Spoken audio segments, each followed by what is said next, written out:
Hello, I'm Terry. You're watching Crafty Clefty, and I am doing my Bible reading today. Thursday, I'll be posting a craft, and today we're reading Genesis chapter 8. And I will get started with that. And thank you so much for being here and watching. Genesis chapter 8. And the Lord remembered Noah and every living thing and all the cattle that was with him in the ark. And God made a wind to pass over the earth, and the waters awaged. The fountains also of the deep and the windows of heaven were stopped, and the rain from heaven was restrained, and the waters returned from off the earth continually. And after the end of the 150 days, the waters were abated. And the ark rested in the 7th month, on the 17th day of the month, upon the mountains of Ararat. And the waters decreased continually until the 10th month.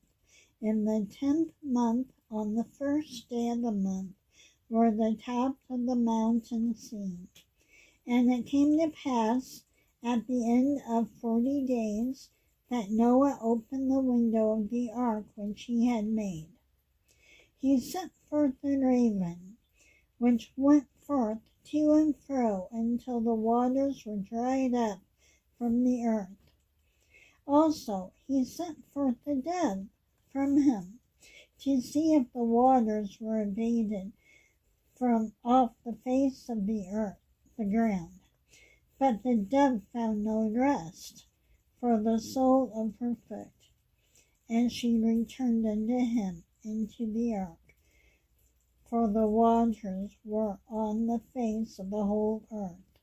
When he put forth his hand and took her, and pulled her into him the ark, and he stayed yet other 7 days, and again he sent forth the dove out of the ark. And the dove came in him in the evening, and lo, in her mouth was an olive leaf plucked off. So Noah knew that the waters were abate from off the earth. And he stayed yet another 7 days, and sent forth the dove, which returned not again unto him any more. And it came to pass in the 601st year, and the 1st month of the 1st day of the month, the waters were dried up from off the earth, and Noah removed the covering of the ark, and looked, and beheld, the face of the ground was dry. And in the 2nd month, on the 27th day of the month, was the earth dried.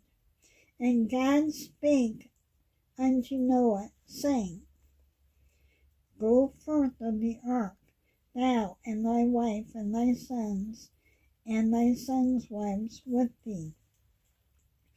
Bring forth with thee every living thing that is with thee, of all flesh, both of fowl and cattle, and every creeping thing that creepeth upon the earth, and they may breed abundantly in the earth, and be fruitful and multiply upon the earth. And Noah went forth, his sons and his wife, and his sons' wives with them. Every beast, every creeping thing, every fowl, and whatsoever creepeth upon the earth, after their kinds went forth out of the ark. And Noah builded an altar unto the Lord, and took of every clean beast, and every clean fowl, and offered burnt offering on the altar. And the Lord smelled a sweet savor. And the Lord said in his heart, I will not again curse the ground any more for man's sake, for the imagination of man's heart is evil from his youth. Neither will I again smite any more everything living as I have done, while the earth what remaineth seed time and harvest, and cold and heat, and summer and winter, and day and night shall not cease. That's the end of Genesis chapter 8. And thank you for listening, and I'll be back. Thank you.